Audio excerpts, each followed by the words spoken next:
레위기 7장 35절에서 38절. 오늘 본문은 6장 8절에서 7장 34절에서 언급한 제사법 보충, 규례의 결론과 1장에서 7장까지 이어지는 구약 제사법 전체의 최종 결론을 말씀하고 있는 내용입니다. 지금까지 하나님께서는 제사의 종류와 그것을 드리는 절차 등에 관하여 모세를 통해 상세하게 말씀해 주셨습니다. 이는 구약 제사 제도가 얼마나 중요한지를 시사해 주고 있는 것입니다.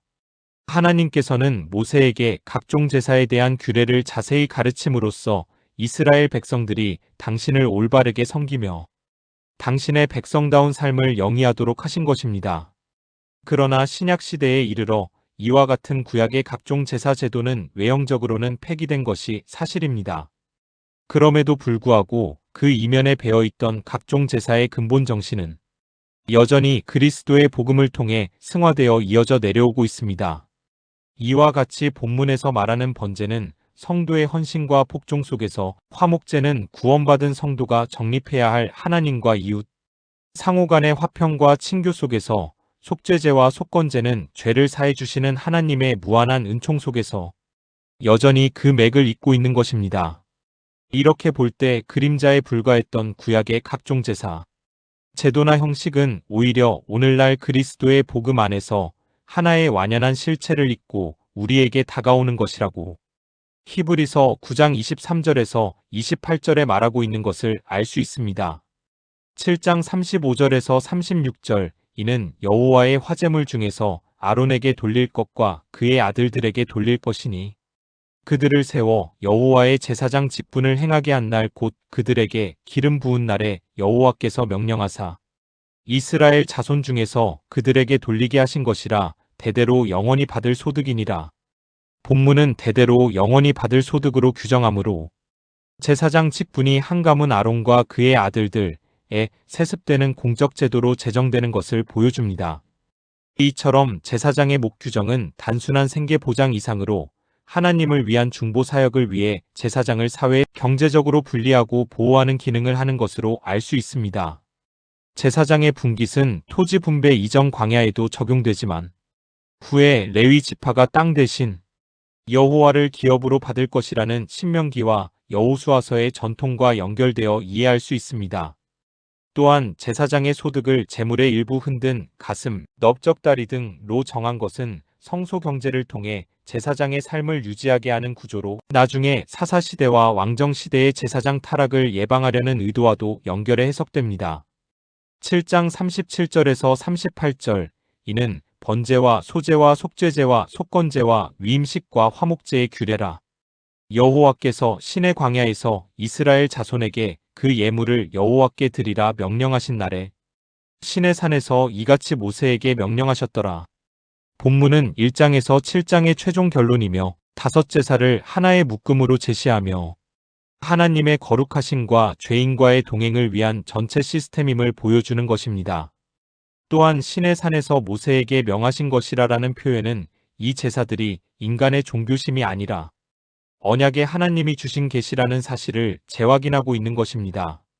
성경은 창세기 3장 이후 죄로 인해 하나님과의 교제가 단절되었고 하나님은 가죽옷을 지어 입히심으로 피 흘림을 통한 은혜의 길을 보여주셨습니다. 창세기 3장 21절.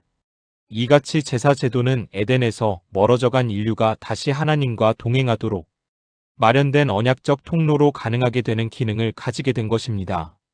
즉 출애굽기는 피로 구원받은 백성이 성막에서 하나님과 함께 거하는 그림을 제시하고 레위기는 그 거하심을 유지하는 제사와 거룩의 규례를 제시한 것입니다. 신약에서는 이 제사들이 그리스도 안에서 성취되었다고 말하고 있습니다.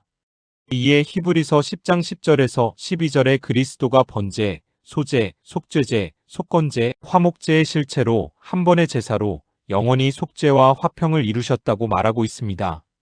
이때 구약의 제사장에게 주어진 대대로 영원한 소득은 영원한 대제사장이신 그리스도와 그 안에서 제사장이 된 성도들의 영적 유업을 예표한다고 베드로전서 2장 9절에서 말합니다. 한편 본문은 신의 광야 신의 산에서 모세에게 명하신 것이라라는 표현을 통해 출애굽 직후 신의 산 언약과 성막 제도 수립의 역사적 자리로 광야와 신의 산을 명시합니다. 이때 이스라엘은 이미 애굽에서 해방된 언약 백성이며 성막에서 거하시는 하나님과 교제를 지속하기 위한 제사 제도를 부여받는 과정에 있었습니다. 그러므로 보수적 전통적 견해는 레위기 전체, 특히 1장에서 7장의 제사 규례가 출애굽 직후 시내산에서 모세를 통해 직접 계시된 율법으로 보고 이를 대략 기원전 15에서 13세기로 추정합니다.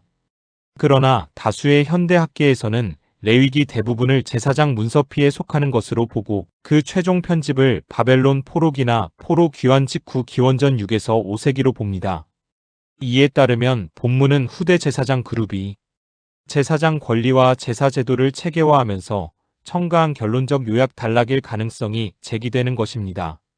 그러므로 많은 신학자는 본문의 역사적 프레임을 신의 산에서 모세에게 명하신 것으로 제시하지만 문헌학적 관점에서는 포로기 제의 개혁 성전, 제사장 중심 공동체 재구성과 연결하여 모세계시 언어를 빌려 권위를 부여한 것으로 보기도 합니다.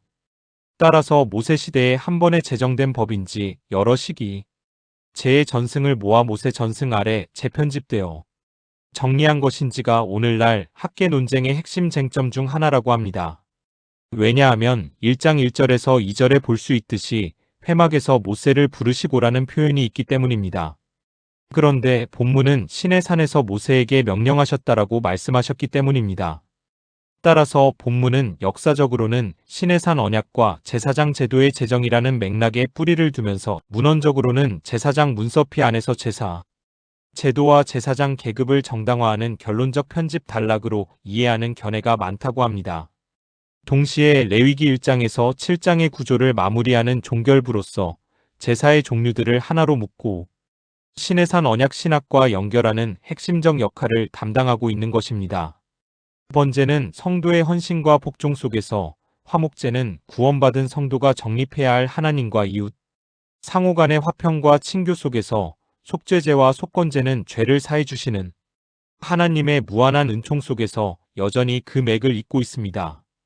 그러나 오늘날 구약의 각종 제사 제도는 외형적으로는 폐기되었지만 그 이면에 있는 각종 제사의 근본 정신은 여전히 그리스도의 복음을 통해 이어지고 있는 것입니다. 다시 말하면 우리들의 신앙생활은 그 근본 정신을 지켜야 한다는 것입니다. 이것이 바로 바울이 말하는 우리 몸을 거룩한 산 제물로 드려야 한다는 것입니다. 로마서 12장 1절. 다시 말하면 우리들의 삶이 곧 예배가 되어야 한다는 말입니다. 이 시간 나의 삶은 과연 예배드리는 삶인지 한번 생각해보는 시간이 되었으면 합니다.